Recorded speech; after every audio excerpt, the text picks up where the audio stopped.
வணக்கம் ரமேஷ். வணக்கம். எல்லாரும் எப்படி இருக்கீங்க? மீண்டும் சந்திக்கிறோம். நேற்று சொன்ன மாதிரி ஒவ்வொரு நாளும் ஒவ்வொரு வீடியோவில் சந்திக்கணும் அப்படின்னு நினைச்சோம். சந்திச்சிட்டோம். 2ஆம் நாள் வெற்றிகரமான நாள். ஓகே, இன்றும் நிறைய தகவலோடு வந்திருக்கிறோம். நேற்றைய நாளில் இருந்து ஒரு விஷயத்தை பார்க்கக்கூடிய இருந்துக்கிறோமே, ஃபேஸ்புக்கில் இருக்கலாம், இல்லாட்டி ட்விட்டரில் இருக்கலாம், இல்லாட்டி யூடியூப்லேயா இருக்கலாம், சமூக வலைத்தளங்கள் பொதுவாக சொல்லப்போனால் நம்ம ஹான்சிகா அவங்களுடைய ஒரு சில படங்கள் வந்து லீக் ஆகியிருந்தது. இது அவங்க தான் வந்து போஸ்ட் பண்ணினாங்களா இல்லை இது வேறு யாரும் வந்து போஸ்ட் பண்ணாங்களா அப்படின்னு சந்தேகம் நிறைய பேருக்கு இருந்தது. இந்த சந்தேகத்தை வந்து அவங்க ட்விட்டர் மூலமாக சொல்லியிருக்காங்க. என்ன அப்படின்னு சொன்னால், என்னுடைய ஃபோனை வந்து யாரோ ஹேக் பண்ணிட்டாங்க, அதுலேருந்து வந்த கால்ஸோ அதுலேருந்து வந்த எஸ்எம்எஸோ யாரோ வந்து பெருசாக கணக்கெடுக்காதீங்க அப்படின்னு சொல்லியிருக்காங்க. இது வந்து பலமையாக நடக்கிற ஒரு விஷயம் தான், எல்லாருக்குமே நடக்கிற விஷயம் தான். ஆனால் ஹான்சிக்காகவும் அதே மாதிரி விஷயம் நடந்திருக்கு. ஏற்கனவே உங்களுடைய ட்விட்டர் கணக்கொண்ட ஹேக் பண்ணி அந்த மாதிரி பிரச்சனைகளும் நடந்தது. ஆனால் இப்போ அவங்களுடைய ஃபோனையே ஹேக் பண்ணியிருக்காங்க அப்படின்னு மாதிரி சொல்லியிருக்காங்க.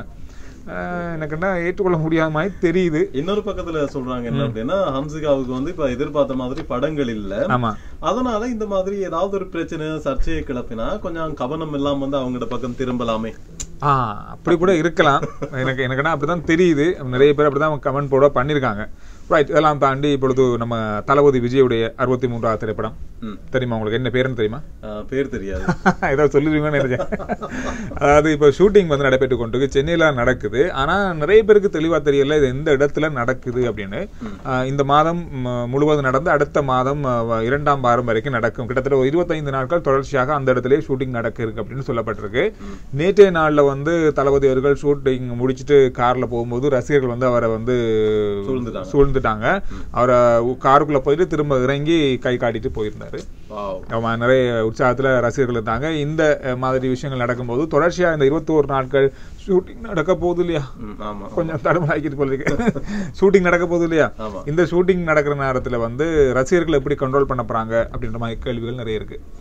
ஓகே, அதுல இன்னொரு விஷயம் வந்திருக்கு. இந்த அட்லி வந்து கோவப்பட்டிருக்காரு அப்படின்னு சொல்லி என்ன விஷயத்துக்கு நாங்க தேடி பார்த்த போது, இந்த படத்துல வந்து ரோபோ சங்கர் நடிக்க இருக்கிறார் அப்படின்னு சொல்லி ஒரு உத்தியோகபூர்வமான தகவல் வந்து உலாவி வந்துச்சு. ஆமா, அதை நேற்று கூட நான் ஒரு இன்டர்வியூல பார்த்தேன். அவங்களோட ஏதோ ஒரு சேனல்ல போட்டிருந்தாங்க நினைக்கிறேன், தெரிய ஞாபகம் இல்லை. ரோபோ சங்கர்கிட்ட கேட்கறாங்க, நீங்க உங்களுடைய மகள் நடிக்கிறாங்க, நீங்க நடிக்கக்கூடிய வாய்ப்புகள் இருக்கா அப்படின்னு கேட்கறதுக்கு ரோபோ சங்கர் சொன்னார் அப்படின்னா, தளபதி சொன்னாரு, இதையாவது சஸ்பென்ஸா வச்சு கொள்ளுங்க அப்படின்ற மாதிரி சொன்னாராம். அப்படி தவிர நடிக்கக்கூடிய வாய்ப்புகள் இருக்கிற மாதிரி தெரியுது ரமேஷ். ஆமா, அதுல வந்து அவருடைய மகள் நடிக்கிறாங்களா? அது ஷுவர், அது கன்ஃபார்ம். அது தெரியும், ரோபோ சங்கர் நடிக்க போறார் போல. ஆனா இந்த விஷயத்த வந்து வெளியில சொல்லிட்டார் அப்படின்னு சொல்லி அட்லி கொஞ்சம் கடுப்புல இருக்காராம் ரோபோ மேல. இருக்கலாம், ஏன்னா கிட்டத்தட்ட அவர் நடிக்கிற மாதிரி தான் சொன்னார். இருக்கலாம். அதோட இன்னொரு விஷயம் என்னன்னா, யானை திரைப்படம் எல்லாமே மிருகங்கள்ற பேர்ல நடிச்ச ஒரு நடிகர் தான் நம்ம சூர்யா தான். அவருடைய அடுத்த படம் யானை அப்படின்ற மாதிரி ஒரு கதை வந்திருக்கு. அந்த டைரக்டர் ஹைலைட் ஹரி.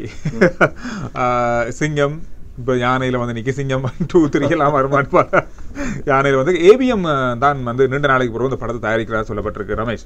அது ஏபிஎம் வந்து உங்களுக்கு தெரியும், அந்த காலத்துல இவ்வளவு திரைப்படங்களை வந்து தந்த ஒரு நிறுவனம். எனவே இந்த நிறுவனம் மீண்டும் பட தயாரிப்பில் இறங்கி இருக்கிறது நிறைய பேருக்கு சந்தோஷத்தை ஏற்படுத்திருக்கு. அது முதலாவதா வந்து சூர்யாட திரைப்படத்தை வந்து அவங்க தயாரிக்கிறாங்க. அது பெரிய ஒரு விஷயமா இப்பொழுது பார்க்கப்பட்டது திரையுலகத்துல.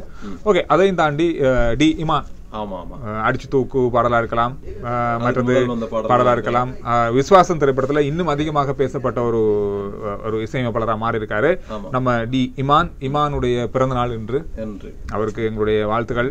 சூரியன்ல வந்து இன்றைய நட்சத்திரமா வந்து நம்ம இமான் ஜொலிக்கிறார். அவருடைய பாடல்களை நீங்க கேட்கலாம். அதோடு இன்னொரு முக்கியமான விஷயத்தை சொல்லிடுறான்.